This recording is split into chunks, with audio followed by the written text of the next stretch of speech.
এতদিন ভাবতাম যে আমি একটা মাত্র পাগল, যে কিনা বিছানার মধ্যে হাঁস মুরগি গরু ছাগল তারপরে ভেড়া মহিষ পশু পাখি যা আছে সব বিছানার মধ্যে নিয়ে সাথে করে ঘুমাই। এখন দেখি যে আমার মতো আরও পাগল আছে। যাক, এই ভিডিওটা দেখে আমার একটু শান্তি লাগলো যে না, আমার মতো অনেক পাগল আছে। তো এই যে মাশাল্লাহ কত বড় হয়ে গেছে দেখো বাবু। হ্যাঁ বাবু, বাবু। তো একটা আপু আমাকে কমেন্ট করছে, তো বলে যে বলছে যে হ্যাঁ, কবুতরের যে পটি করে সেটা স্বাস্থ্যের জন্য খুবই খারাপ, অনেক প্রবলেম হতে পারে, যেহেতু আমার মাথার কাছে একদম।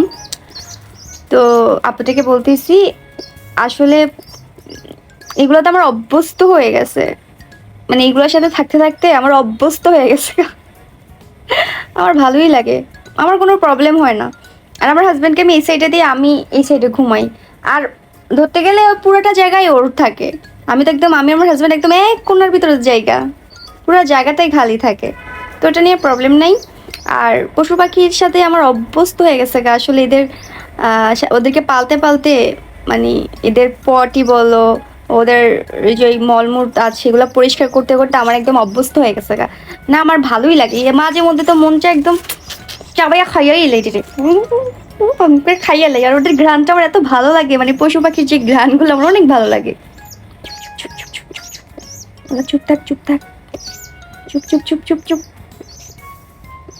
টুনি আসে, টুনি টুনি টুনি টুনি। গাইস জানো মজার ব্যাপার, টুনিকেও অনেক ভয় পায়। টুনিকে দেখলে আমার কাছে এসে লুকাই থাকে, এতই ভয় পায় টুনিকে। তো টুনির জন্যই এই মশারিটা টাঙানো। তার কারণ হচ্ছে টুনি ওকে কামড়ায়, জানো। টুনি ওকে সহ্যই করতে পারে না, একদম এক চোখে দুই চোখে দেখতে পারে না ওরে। ভালোবাসার ভাগ নিয়ে নিচ্ছে তো টুনি একদম সহ্য করতে পারে না। এর জন্য মশারি টাঙ্গানো, কি আর করার। যেহেতু সবটিরে ভালোবাসেন, সবটিরে তো রাখতেই হইব বলো। এই যে দেখো, কিরে গি, ও এইটা ওর বাসা। হ্যাঁ, ও এইটা ছাড়া কোথাও থাকে না। মজার ব্যাপার এইটাই যে এটার মধ্যেই থাকে ও। কিরে, আর কোনো জায়গা নাই তোর? এই এই ঝুড়িটা দেখতেছো না, এই ঝুড়িটার মধ্যেই ও থাকে। তো এই জিনিসটা আমার অনেক ভালো লাগে। এখানেই থাকবে, এখান থেকে কোথাও যাবে না, নড়বে না চড়বে না, এখানেই থাকবে। কিউট না ব্যাপারটা?